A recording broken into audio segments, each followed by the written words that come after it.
November 20th, 2015, New Orleans, Louisiana, 4 a.m. A surveillance camera captures a woman stumbling down Mary Street. Seconds later, the scene turns to horror. What you see is this guy dragging this woman down the block, potentially to be sexually assaulted and raped. He's trying to force the woman into a car. But at that very moment, a man crossing through the intersection on Margaret Street just happens to see what's going on.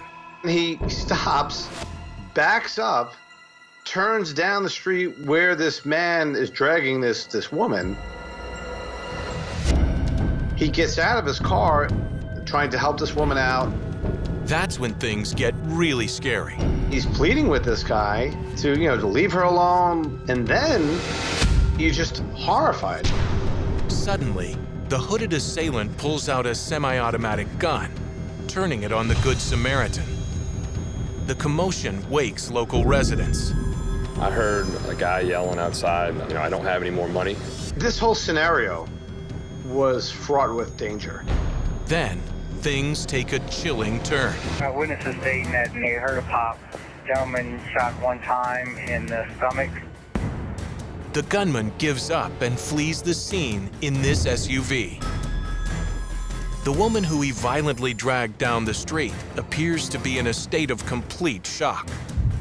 Police respond quickly, rushing both her and the man who tried to save her to the hospital.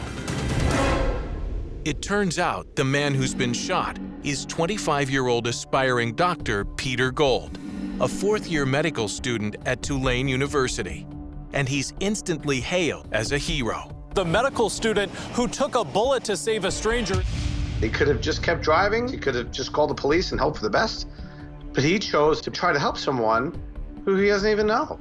What's more, while the woman is treated for minor injuries and released, Peter is now battling for his life. The shocking thing to see when you have a friend who's so healthy, just like that, he's in a terrible state. He was rushed into surgery and we really weren't sure what was going to happen next. When Peter's loved ones see the shocking surveillance video of his vicious attack, they are furious. My heart was beating in my ears and in my eyes and just seeing red and just like, oh my God. The woman Peter tried to save is traumatized and asks for privacy as she recovers. The video of Peter risking his own life to try and save her instantly goes viral.